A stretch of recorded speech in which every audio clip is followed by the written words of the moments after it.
Dunque faccio questo piccolo veloce tutorial perché ho notato che alcuni hanno ancora difficoltà ad approcciarsi alla GMAT FX, non hanno ben chiaro che cos'è, cosa rappresenta e soprattutto perché è stata progettata. Vi ricordo che io ho scritto un libro dove cerco di rispondere a questi dubbi, credo nel migliore dei modi. Il link del libro lo trovate sotto a questo video. Quando avvio la piattaforma, dopo averla naturalmente installata, ci troviamo di fronte ad un pannellino simile dove qui posso avviare la GMAT FX Platform e la GMAT FX Academy, che è una piattaforma dedicata all'e-learning e che attualmente è possibile avviare anche dalla piattaforma GMAT FX stessa. La tab GMAT FX Limited mi mostra la data di scadenza della mia licenza, il bottone di avvio della piattaforma più un ulteriore bottone dedicato alla gestione del prepay code. Quando la mia licenza di utilizzo è scaduta mi ritrovo con la data in rosso, mi basterà cliccare sul bottone e seguire tutta la procedura per ottenerne una nuova attraverso lo store. Una licenza ha una durata minima di 30 giorni di mercato aperto, ciò significa che il conteggio dei giorni esclude weekend e festività. È possibile anche scegliere la durata secondo le proprie esigenze e ogni licenza tiene conto di un'eventuale licenza attiva. Ciò significa che se desidero acquistarne un'altra, pur avendo l'attuale non ancora scaduta, la scadenza della nuova sarà conteggiata partendo dalla scadenza di quella ancora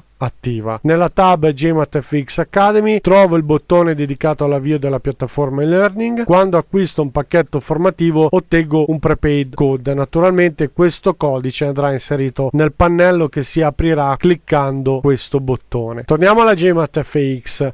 Dove devo cliccare per avviarla? Start GMAT FX ovviamente. Quando viene avviata è necessario attendere pazientemente il caricamento dei dati, perché se iniziamo a smanettarci sopra non facciamo altro che ritardare i processi di avvio, proprio perché le diamo in pasto ulteriori comandi da eseguire. La GMAT FX in fase di avvio o di eventuale cambio dell'intervallo temporale di rappresentazione dati deve eseguire procedure che richiedono tempo e risorse. Naturalmente si è in cantiere per migliorarne le prestazioni. Ad ogni avvio la piattaforma deve scaricare tutti i dati, quindi tutti i prezzi che partono dalla mezzanotte del giorno attuale, effettuare calcoli matematici richiesti da alcuni strumenti e poi rappresentarli graficamente. E tutto questo al PC costa risorse. Considerate che 24 ore di mercato contano 1440 prezzi che la piattaforma deve scaricare per ogni singolo rapporto di cambio attivato. Quindi se ho 4 monete attive, 3 su plane A e una su plane B, io devo considerare che per ogni moneta io ho la coppia euro-dollaro. Ciò significa che la piattaforma deve scaricare un volume importante di dati per 8 rapporti di cambio, elaborarli e poi mostrarli, e questo processo richiede tempo. Se nel mentre io non sono paziente e do altri comandi, perché vedendo un pulsante ho l'irrefrenabile tentazione di schiacciarlo mentre la piattaforma deve ancora terminare quello che gli è stato comandato, è possibile poi che si impianti e tocca riavviare. E questo è importante da tenere in considerazione quando desideriamo vedere la mappatura delle monete su intervalli di tempo decisamente più grandi. Possiamo andare indietro di un mese, ma tenete conto che un mese sono circa 45.000 dati per ogni singolo rapporto di cambio richiesto. Bene, io per il momento mi fermo qui, peraltro potete sempre scrivermi.